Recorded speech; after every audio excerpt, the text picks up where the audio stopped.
What's up, everybody? It's Maddie. It is middle of March. We've had a very interesting winter here in Colorado. It's been very warm, and we're having 100-mile-an-hour winds outside, so I am not outside. It's quite bizarre. Anyway, Christmas in March, and I have a box, obviously, in front of me that was delivered from the other side of the world. Yes, you heard that right. The other side of the world. This is a box with a bow in it, obviously, and it is from Colin Gair of Outlaw Custom Bows. You guys caught my New York there for a second. Anyway, Outlaw Custom Bows. Colin Gair, he is in New South Wales, or Deepwater, New South Wales, and Australia.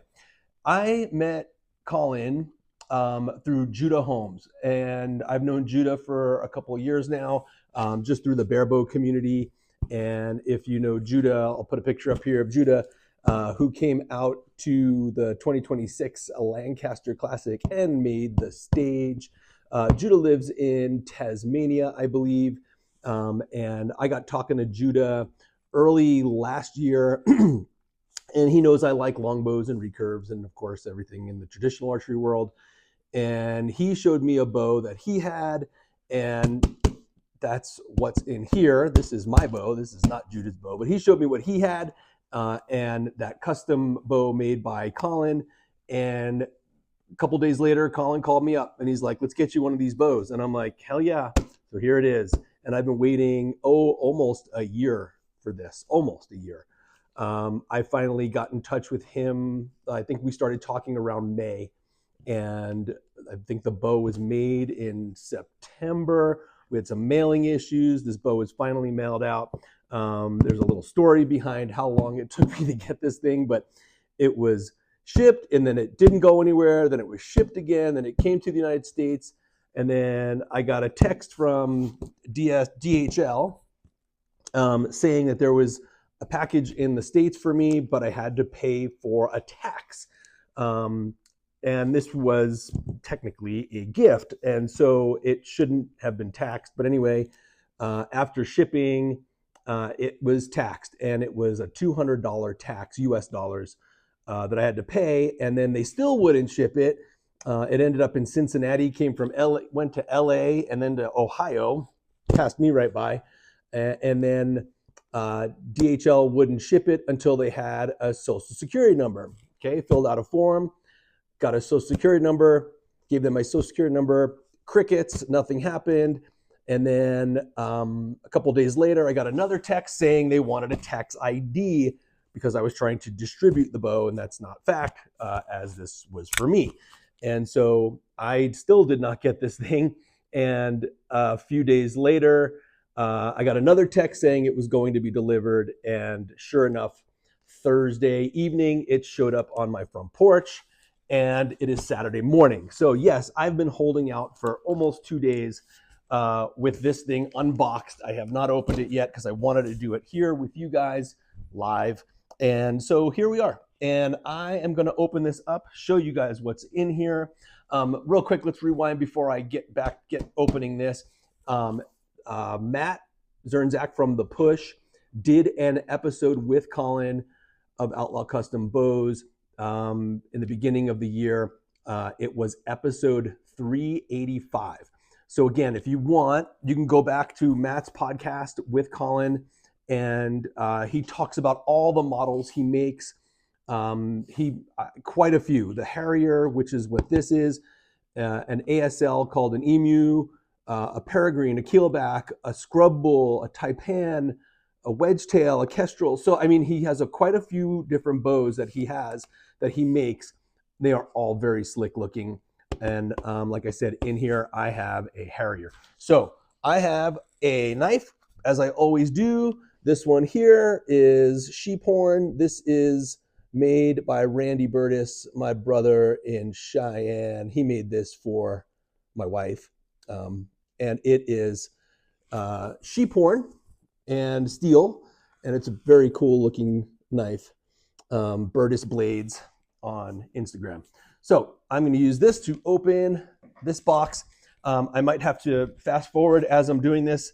Colin said this bow is packaged up very well, and I can see that it is. So I'm going to knife my way through this, and it might take me a couple minutes to get this thing unboxed. But let's do it. And like I said, if I have to fast forward through this, I will. All right, let's get cutting. I wish there was a simple way to see this and get through it, but there isn't. This is, if I'm not mistaken, we decided on a one-piece bow, so this should be a one-piece bow. Obviously, why it's packaged so long. And he really did package this well. Set this aside.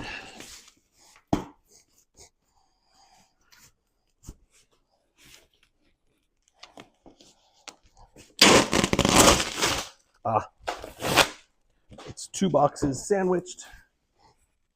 Got some tape on the ends again.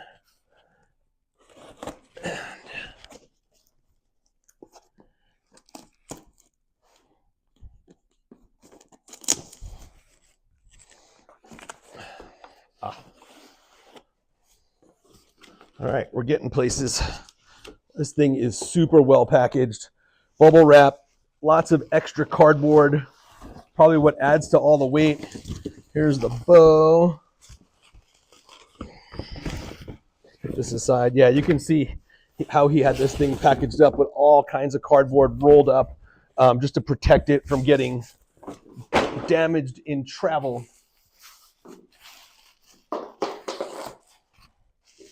All right, onto the bubble wrap.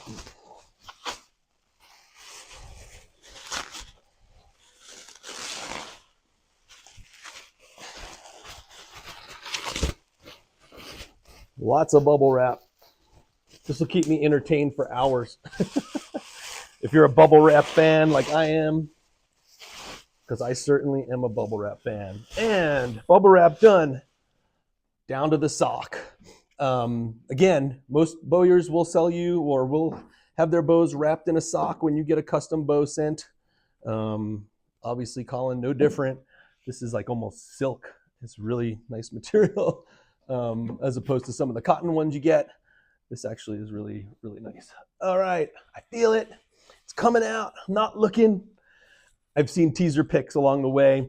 I will say that Colin's been great with communication. That's super important to me since the start. Notice I haven't looked. Since the start of this whole project, he's been really cool with sharing information with me, telling me where he is in the process, helping me or deciding on which woods to pick. We're going to go through all that as when I look at it. Bow is in my hands. It's actually quite light. It's actually quite a light bow. Let's look down. All right, I'm looking down. Boom, there it is. There it is, up close.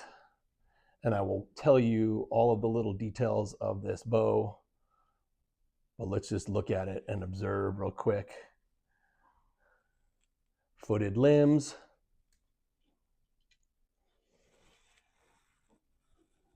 Backside. Footed. Stuff written there. I have not looked at it yet, but very nice. Okay. So again, this bow is a Harrier. When Colin and I got started talking about this bow, we decided I wanted to do a 66-inch bow, just kind of what I wanted as a personal preference. And as he got building it, he said, based on the length of my draw, that I wouldn't be utilizing a good portion of the limb. So we decided to cut it down and make it a 64. So it is written on there. It says Outlaw Custom Bows, a Harrier, 44 pounds at 28 inches. 64 knock to knock, draw length 30 inch, brace height. It says, looks like it says 7 1/4 to 7 3/4. Handmade for Matty Yaka. That's pretty awesome. And his little serial number. That's really rad. Love it. So again, it started out as a 66, ended up as a 64. Riser is 16 inches. The riser is black walnut and yew. You can see that. So walnut and yew. Yew is actually a really very pretty wood, almost like osage, but prettier than osage. Definitely has a little more grain to it. Usually has that yellowy look to it, which I love. So it also has accents. In the accents are wengi, osage, and hoop pine. So let me get up close here real quick and see if you can't see those accents. Yeah, you can. There you go, right there. And it's that little mosaic accent, and this is footed. It's beautiful, absolutely beautiful. And then the limb cores. So got talking, or here's the limbs real quick again. So the limbs are hoop pine core, and they're footed veneers. So this is called yellow box, is what he calls it. I believe that's a native wood of where he's at. I like it. It's pretty slick looking. Here's that bottom side. So yellow box and black walnut on the tip end. So back to the black walnut. There's a little bit of a glare from my light, but you get the idea. There you go. You can see the black walnut. And again, that mosaic finish in there at the footing.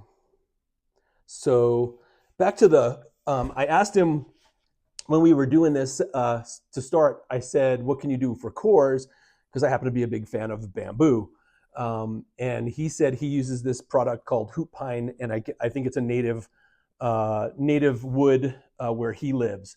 So he said it's a lot similar to a maple core, and from the testing he's done between the maple, the hoop pine, and the bamboo, it performs just about the same.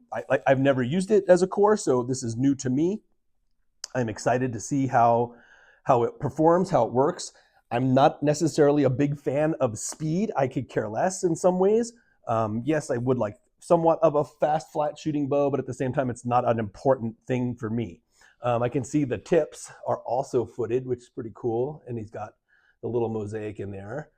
And that's probably also a little bit of yew and a little bit of that walnut. And the string is a D97 string, and this was made by Judah. Judah makes custom strings, and I guess Colin puts all of Judah's strings on his bows and all the custom bows. So that's pretty cool. Thank you, Judah. And I guess they have that cool little partnership between them. Trying to think of anything else. Oh yeah, the grip. So the grip is flat, which I love. I always get a flat grip if I can, made on my bows. It's slightly angled. It's very slight. It's not perfectly flat, but it's a flat grip. He calls it the precision grip. There's a slight runoff on it. You can see just ever so slight. It's just a little bit of an angle. It'd be hard for you to see on the camera. You can hear my cat crying behind the door because he wants to come in. Anyway, I'm excited to shoot this bow. It's like I said, very, very heavy winds outside, but I'm anxious to get shooting and shoot this bow, and we'll see what it does. I'm not sure what I'm going to do for arrows yet. I'll always start with carbon. You guys know that. I usually start with carbon and work my way into aluminum and or wood. If I'll be hunting with it, hunting elk or whatever, usually a heavier arrow, I'll usually try to get a good Doug fir wood arrow to work, just more natural. I love wood arrows, and you can tune them pretty well, get the weight out of it as well. And we're not shooting super long distances, 20 yards max for elk or whatever, even closer for turkey.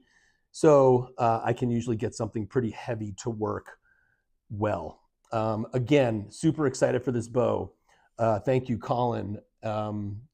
Guys, give Colin a check out on Facebook and Instagram. I'll put his stuff up here.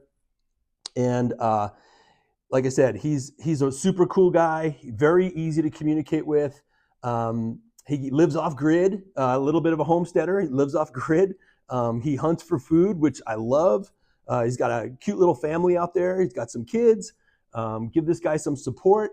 And like I said, I'm going to hope to get him. I'm going to start doing podcasts, I think, and I'm going to get him on the podcast as well. But before you do that, you can always go back to Matt at the Push, and it was episode 385, where you can hear Colin and hear about all the bows he makes, all the different ones, and his story on how he does what he does and why he does what he does. Okay, so anyway, this was the unboxing portion. Harrier 64-inch. Let's string it up super fast, and then so you guys can see how it looks strong. Get a little bit of a look at the limb profile, and you can see it's got that reflex deflex shape. Beautiful, beautiful shape to this bow. Beautiful. Look at that.